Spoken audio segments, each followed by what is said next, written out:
Hello and welcome to the Blends podcast. I'm your host, Mike Ruff. Now, we're all familiar with customer reviews, but have you ever considered reviewing your customers? There's a compelling argument for why internally assessing your customers could be beneficial for your business and everyone involved in it.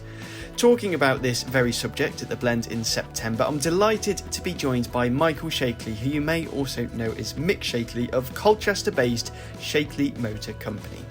He's here with us to share his insights on how customer profiling has transformed his business operations, enhanced customer satisfaction, and provided a clear roadmap for prioritising service. Mick, thanks for joining us on the podcast. Pleasure to be here, thank you. Before we get into dishing the dirt about customers, let's find out a little bit about your business, Mick. It was founded by your father in 1977. You came to start running it in 2000, and you now have 2 sites in Colchester. Fill in the gaps for us, if you could, Mick. Had you always planned to join the family business? No, originally both my parents really were against me joining the business. The business was a very different business at the time. My dad was working all the hours God sent on his own, had 2 apprentices when I joined, but previous to that was on his own, and they thought that I could go on and do bigger and better things elsewhere and not join the motor trade.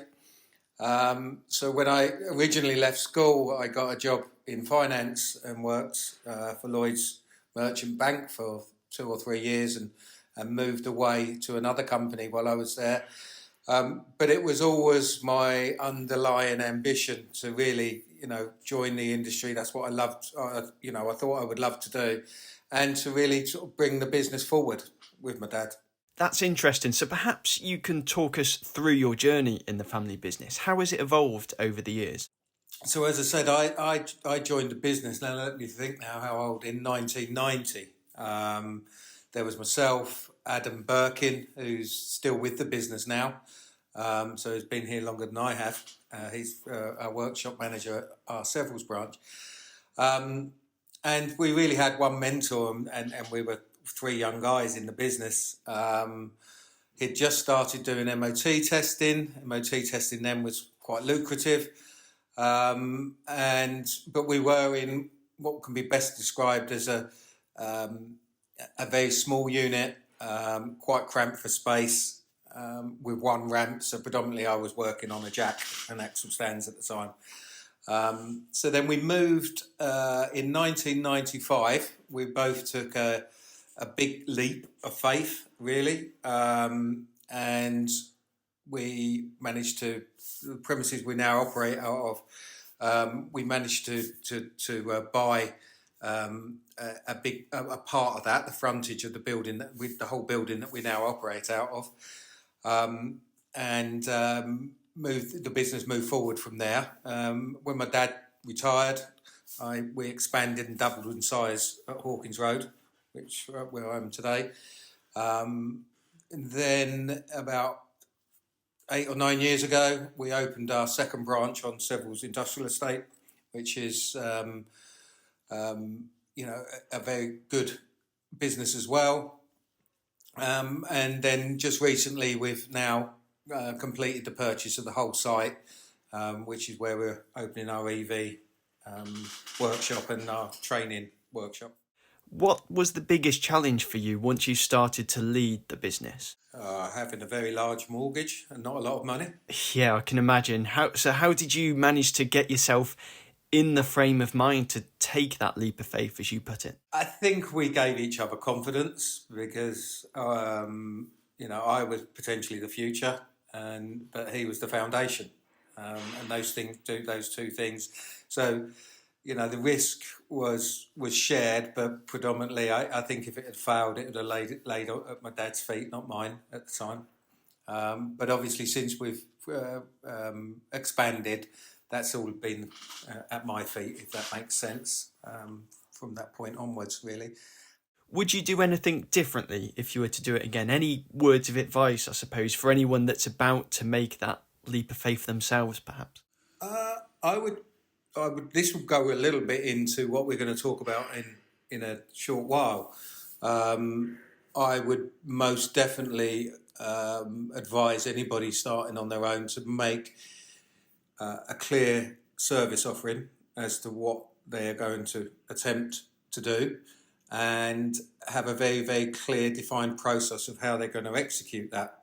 To be honest with you, if I had been doing that 25 years ago, then I think my journey to where I am now would have been a lot easier and potentially a lot quicker. Let's get into it then. Introduce us to the talk that you'll be presenting at the Blend 2024. Yeah, so it's the art of creating a customer profile. We all have frustrations in business, and if you're a garage owner that enjoys coming to work and everything is as you want it and everything's in place, then you probably cracked this before I did, if that makes sense. But if you're like I speak to so many garage owners, stressed, you're not enjoying coming to work, and you sometimes get to the end of the week. Sometimes, guys out there are doing 50, 60 hours a week, and they're getting to the end of the week and they're just like, why am I doing this? I felt like that, where week in, week out, 5.5 days a week, Saturday afternoons was paperwork, Sundays was just, try and relax, but you never really could. I had to make some clear direction. So when attending networking events, attending training courses, speaking to industry peers, it was very, very clear and obvious that so many of us were in the same boat. And what are the solutions to getting out of that lifestyle? Having visited Technical Topics and speaking to James Dillon, who in one of his courses spoke about the handshake between you, the customer, and the car, the three things that have to be right before you're going to have a positive outcome. I must admit, after that training course that I did with James, I don't think I've ever driven from Bridgewater to Colchester as quickly, because I felt I needed to implement. This was going to be the thing that changed my life. And this is about 2 years ago now, just over 2 years. And yeah, I'd like to share it with other Garage Hive customers, business owners, to say, look, guys, there is an easier, a better outcome to running an independent garage. So how do you define what a good customer is? A lot of it for our business is the customer's personality. So within that, does the customer trust us? Do they turn up for the appointments? Do they respect us for what we do? Are they fair to our business? Naturally, they need to pay us for what they do, and do they go away recommending us? Are they nice people, good people that we want to be dealing with? You've basically described a dream customer. How hard is it to achieve, though? Yeah, the implementation of that is somewhat challenging, and you have to challenge yourself. You have to be brave, and you have to. And I would honestly say, if somebody had come to me with this idea 25 years ago, I'd have said, no, I can't afford to do that. But as you build your a good customer base, you can work on that customer base, and that customer base will organically grow, because those types of people will recommend you to like-minded people, because that's who they'll socialise with and who they do business with. You've preempted my next question, because I was going to ask you, what would you say to other garage owners that might argue that they simply can't afford to turn away customers that don't meet their idealistic customer profile? If you're in a situation now where you are building a customer base, so we've got without doubt, made them one or two scenarios of where the people are in their business at the moment. I've helped some people that now have established business to implement their customer profiling. But let's say, for example, you're a new business and you're setting up day one. I really do think that you need to concentrate on what you can do well, so that you're doing the right work. So if your skill set is not diagnostics, then make sure you tread carefully in those areas. However, if there's opportunity for you to improve with training, and obviously dedication to learning in certain areas, but you really need to concentrate on what you're good at. And then if your business is day one and you're opening the door to this brand new customer base that you've never met before, if you're recording your experience with that customer, if you have a positive outcome, we would call that an A or a B customer. If that's recorded on your system, so when they were to come back to you and request another booking or another family car, you already know that customer is somebody that you like dealing with and you're happy dealing with, and you need to prioritise that customer. If you're a new business and you met the worst customer in the world and he was arguing on price, he was asking for discounts and he wanted it done yesterday, undoubtedly you're going to have to serve that customer for fear of a bad Google review, etc., etc., etc.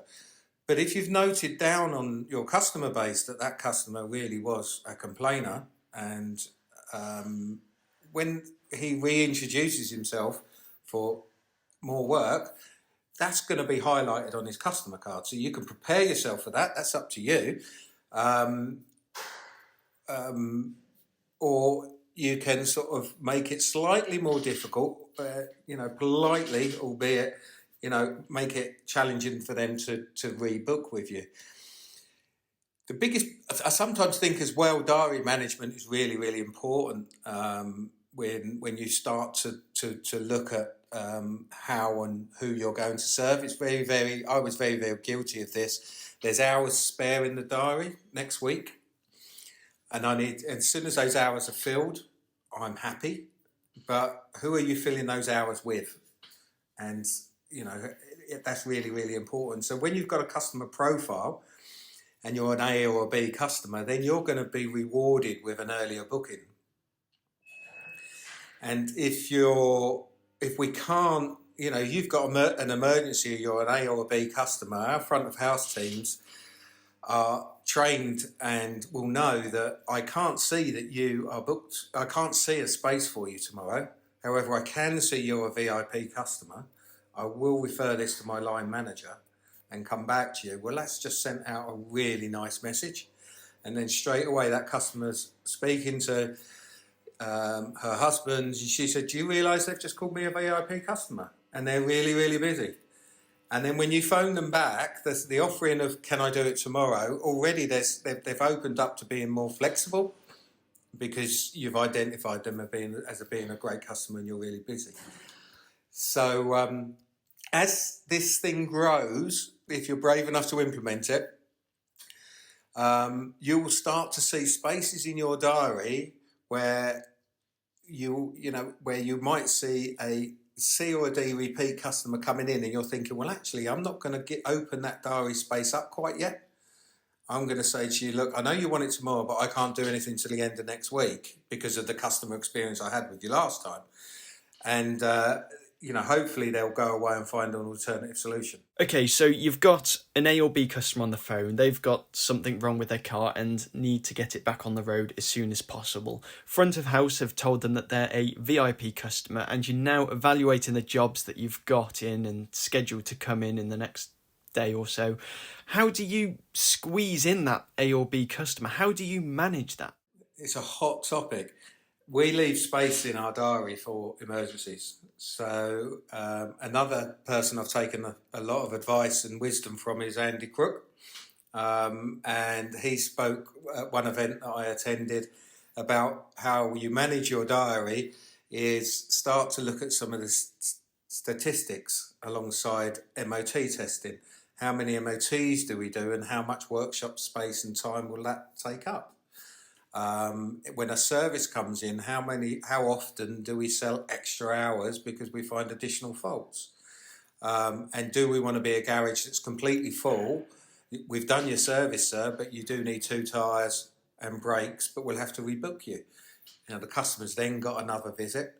There's potential then for the customer to think, oh, actually, they couldn't do it today, so, I know what I now need, but there's a garage just round the corner that can do that for me.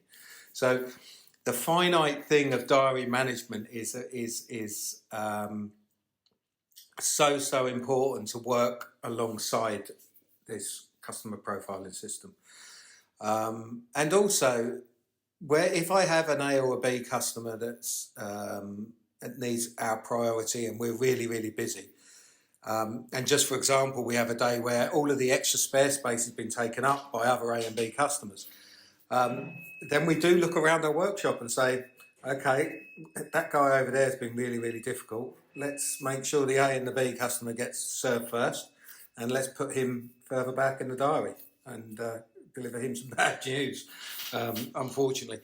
It happened quite a lot at the beginning, but now when we look at it, part of the introduction of new business that we see a lot of, new customers, our new customer data is flying as well.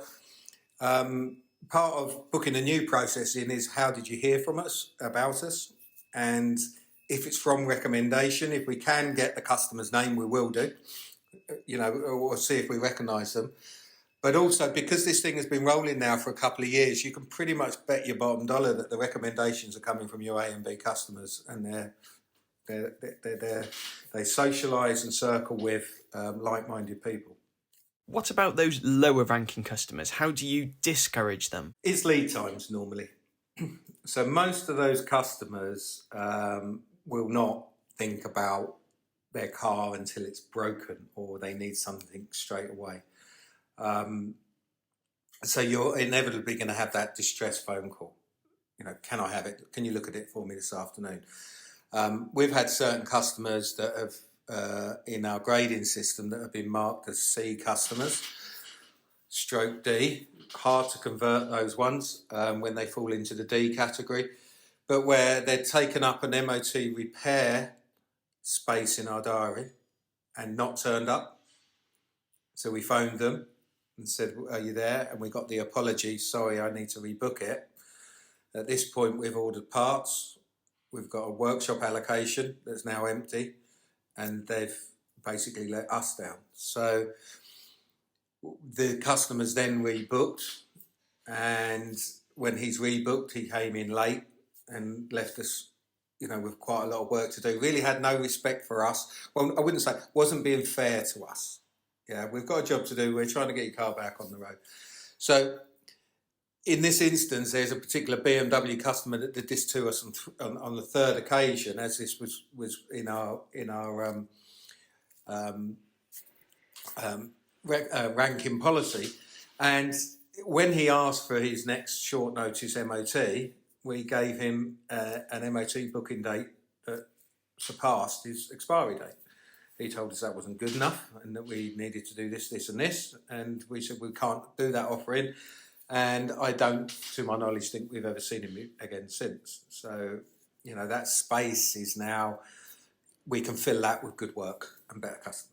That's a great example of how this can work in reality. Talk us through some of the other benefits that you've seen. This is measurable on Garage Hive, and really this is the year where we're seeing the real improvements of the quality of work sold, the run rate we're getting back per job, so and how well our workshop's being utilised.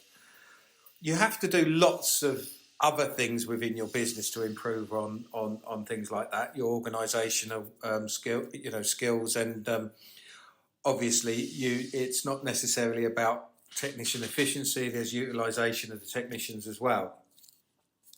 But the real benefits that I see now is a calmer working environment. Less is more often than not, and that we are increasing our weekly and monthly labour sold hours. What was the hardest part of profiling your customers? Without a doubt, you have to go through that journey of deleting customers off your database. Some of them I've been serving for many, many, many years. I'll be honest with you. This is where I talk about being brave and being honest with yourself. It's very, very easy for you to just get to the end of the work and say, no, I'm doing it because he's been coming here for 10 years. I know he's a pain in the backside, but, I have to accept that. You don't. One particular customer who had a fleet of vans, recovery type vehicles, transport vehicles, was particularly challenging on a monthly basis. He would always want to be seen to first. He would always complain about the fact that the vehicle needed brakes, although he was a high mileage driver with a heavy load all of the time. He was always complain about the cost of the brakes. He would always then go and price compare. And then when he finally did get his invoice, he would normally not pay on time and then pull the tiniest detail out of that invoice as a complaint to try and get some additional discount. When we went through the process of, and again being brave, I thought to myself, right, I'm going to make it really challenging for him to book in now. We got the natural reaction. Well, what do you mean you can't do it till the end of next week? I'm so and so, and I give you all of this business. And it was, but we've got a good customer base, and we need to, work on looking after those better customers. So they're the challenges that you'll find. Have you noticed any unexpected benefits or outcomes from implementing this policy? So this policy is put together by the whole team. Yep. So before it was implemented, predominantly front of house staff, but also our technicians, which were I challenged them with, what would you describe as the best customer profile?